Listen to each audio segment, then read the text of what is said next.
So, you finally bought a PlayStation 5. Now what? I'll tell you what. You can start by playing some of these games I'm about to mention. Here are 10 PlayStation 4 games that take advantage of the PlayStation 5 hardware. Some of these improvements are so drastic, they're borderline next gen. Enjoy. Number 10. Hitman 2.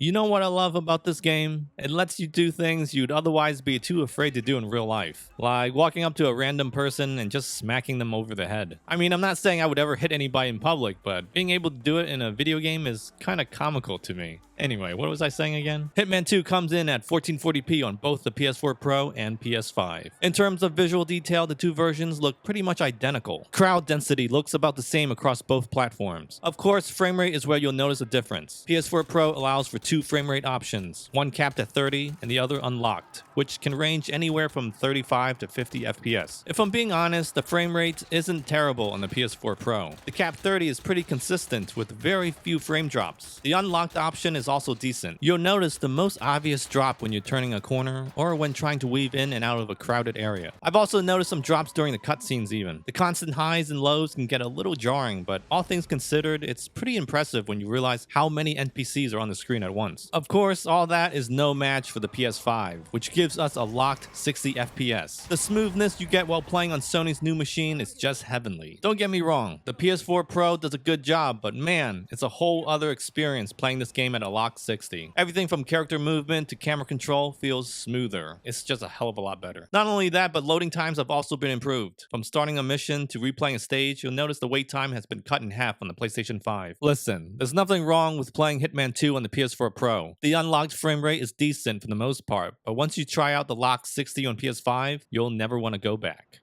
Number 9.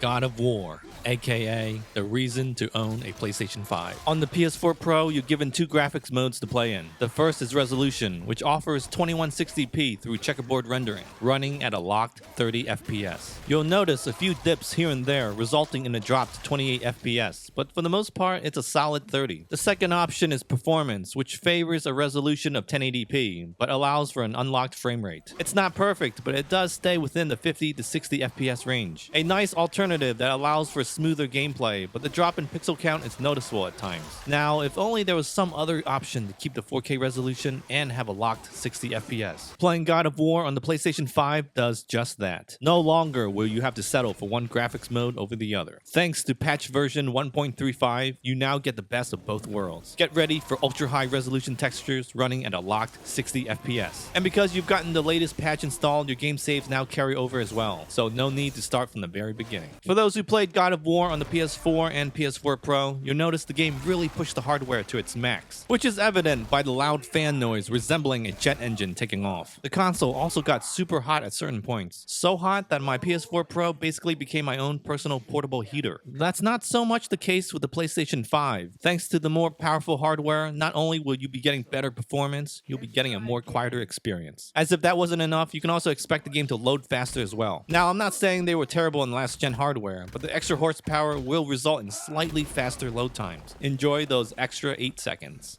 Number 8.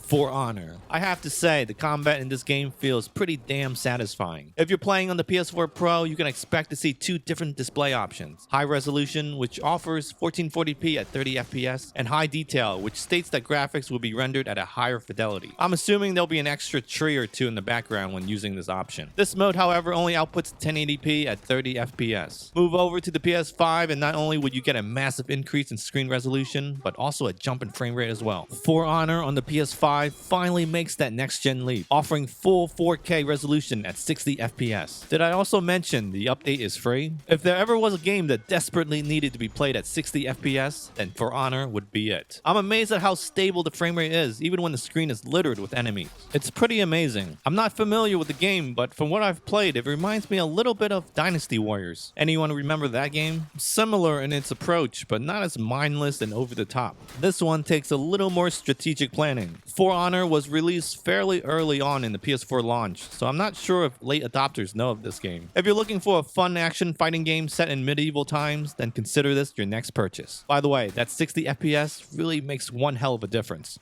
Number 7. Days Gone. Oh my goodness. Do you realize how many people keep telling me about this game? Playing Days Gone on Sony's next-gen console makes me realize how much a difference 60 FPS can make to a game. I mean, it definitely is a game changer. Switching back to 30 FPS on the PS4 Pro, I'm almost disgusted at how sluggish everything feels. Was 30 FPS always this slow? I can't believe I actually thought this was acceptable back then. That's probably the one drawback to 60 FPS. Once you experience it, anything less is just unacceptable. In terms of visual feature sets and resolution, however, the PS4 Pro and PS5 are pretty much identical. Both consoles managed to pump out a 4K image through checkerboard rendering. There's a few more artifacts on the PS4 Pro, but for the most part, it's pretty much a like-for-like comparison. PlayStation 5, however, does eliminate any remaining texture pop-in found on the PS4 Pro. And of course, the reduction in load times as well, as a result of the improved SSD functionality found on the PS5 hardware. If you're expecting a huge graphical upgrade by playing on Sony's newer machine, then you're in for a big disappointment, as the game doesn't appear to have any significantly improved textures or visual fidelity on the PS5 version. The main reason to play Days Gone on PlayStation 5 comes down to performance. PS4 Pro targets the game at 30 FPS with rare drops here and there, depending on what's happening on the screen. The PS5, however, comes in at a target 60. There's a few frame drops when you encounter the hordes, but for the most part maintains that coveted 60 FPS. A great game to show off the power of the PS5, and it also doesn't hurt that it's included in the PlayStation Plus collection as well. Number 6. Ghost of Tsushima. I held off on this game the second the PlayStation 5 was announced because I knew one day it was going to get a next-gen patch. Sure enough, it eventually did, and boy was it worth the wait. The game already looked pretty on the PS4 Pro, but the added boost from the PS5 hardware takes it to another level. Whereas the PS4 Pro could only pump out a target 30 FPS while running the game at 4K resolution, PlayStation 5 gives us the best of both worlds. Pixel count is identical across both platforms, but the locked 60 FPS on the PS5 helps elevate the visuals to near perfection. The only hitches I found during gameplay was a few single frame drops during cutscenes, but for the most part, everything is locked at 60. The game has been in development for quite a while, and as far as I can remember, pretty much the entirety of the PS4 lifecycle. But you know what? It was definitely worth the wait because Ghost of Tsushima is freaking awesome. God, I love that trip move that he does. So smooth and badass. I wish I was a samurai. The sound of that blade never gets old either. And did I mention, it also has one of the best uses of HDR I've ever seen in a game, a visual tour de force. Number 5. Tom Clancy's Ghost Recon Breakpoint. I have to confess, I'm not the biggest Tom Clancy fan. In fact, I don't even know what the appeal is. It sort of reminds me of Metal Gear Solid a little bit. You know, with the whole sneaking around and everything. Breakpoint is quite interesting in that there are different modes offered depending on what console you're playing on. PS4 Pro offers 2 visual quality modes, resolution and graphic fidelity. One targets dynamic 4K and the other 1080p. Both, however, can only run at 30 FPS, although graphic fidelity offers less screen tearing. PS5, on the other hand, offers a performance option, which unsurprisingly displays a higher pixel count than the resolution option on PS4 Pro.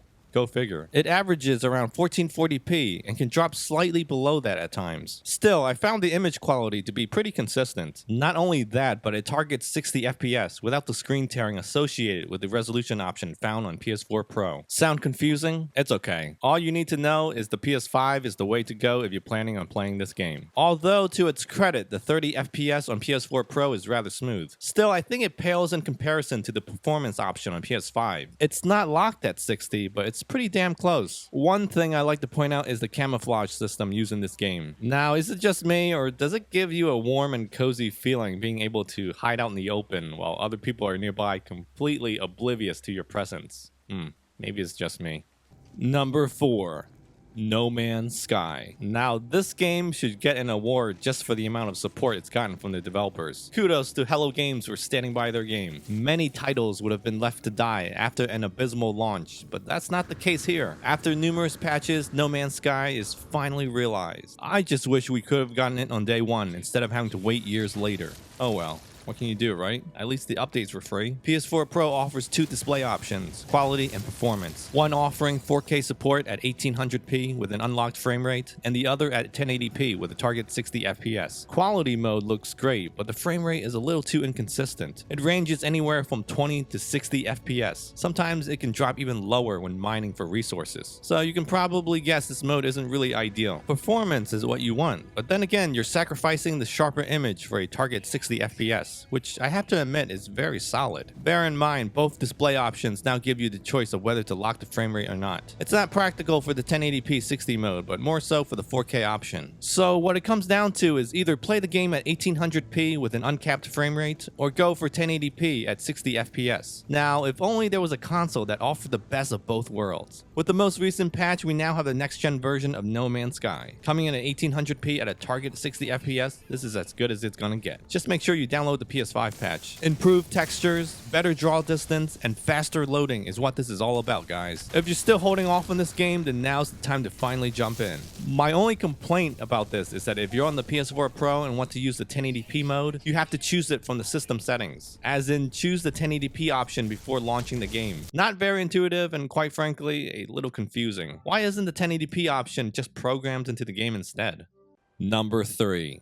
Monster Hunter World. Offering 3 different display options, you can choose whether to prioritize resolution, frame rate, or graphics. Since all 3 modes run at a locked 60 FPS on the PS5, I figured it would be pointless to choose frame rate. And since I can barely tell the difference using the graphics option, I'm gonna just focus on resolution instead. I mean, that's all people care about these days, right? Choosing to prioritize resolution on both consoles, pixel count comes in at 1800 through checkerboard rendering. They both look fairly the same, but I have to give the slight edge to the PS5. Image quality just looks a tad bit sharper. Of course, it could just be my imagination, but then again, performance does also play a role with visual quality. I mean, everything does tend to look better with a smoother frame rate. PS5 runs the game at a locked 60 FPS, while PS4 Pro comes in at anywhere from 30 to 45 FPS. It's not terrible on the PS4 Pro, but a far cry from what PlayStation 5 is able to achieve. It's even more impressive when you consider how big and massive the game is. If you've been playing on the PS4 Pro, then no amount of persuasion is going to convince you to switch over. You're just comfortable with the platform you're on and you don't feel like shelling out any more money just for a few extra frames. I get it. But for those who still haven't picked up Monster Hunter World, then PS5 is where you want to play it. That locked 60 FPS is just too good to pass up, especially when you're swinging that big ass sword around. Number 2. Infamous Second Son, or as I like to call it, Infamous. Similar to Monster Hunter World, Second Son also comes in at 1800 through checkerboard rendering on the PlayStation 5. In terms of visual detail, it's not much different from the PS4 Pro. Image quality is pretty much like for like. The huge difference, however, as you would have guessed by now, comes down to performance. PS5 manages a locked 60 FPS, while PS4 Pro can run anywhere from 35 to 45 FPS. It's not horrible on the PS4 Pro, but to be honest, you could be fooled into thinking it was a locked 60 at certain points. That is until you run into the more dense and crowded areas and realize you're on a less powerful machine. There is, however, the option to play at 1080p on PS4 Pro, which does help performance a little bit. Still, it just doesn't come anywhere close to the locked 60 offered on PS5. Going back and gathering footage again for this video, I realized this game has aged exceptionally well. I mean, with the increased frame rate, this almost could pass for a PS5 game. Number 1.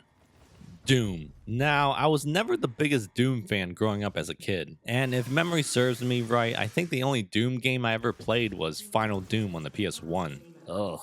I don't think I have very fond memories playing it. It was basically because of how the game looked. The graphics were 2D, but it had this weird pseudo 3D look. Maybe it was 3D, I don't know. All I know is it made me dizzy and nauseous back in the day. So when I heard about this game, you can imagine my lack of excitement. But funny enough, I actually like it. It just feels more like, I don't know, arcadey, I guess. Maybe the originals were like that too, I don't remember. I just know I didn't get sick playing this newer version. Both consoles managed to pump out a dynamic 1440p resolution, with the PS4 Pro dropping below that more frequently. Image quality might have a slight edge on the PS5, but performance is where you'll start to notice a difference. Targeting 60 FPS on the PS4 Pro, you can expect to see heavy drops somewhere in the neighborhood of 50 to 60 FPS. I usually notice the frame dips whenever I'm performing the glory kills. You know, those close-up finisher type moves? I think it's mostly because of the depth of field effect that's used to pull them off. Other areas include crowded rooms with a nearby explosion going off can cause a frame drop as well. Move over to the PS5 and, as you've guessed it, a locked 60 FPS. I'm getting a little tired of saying that.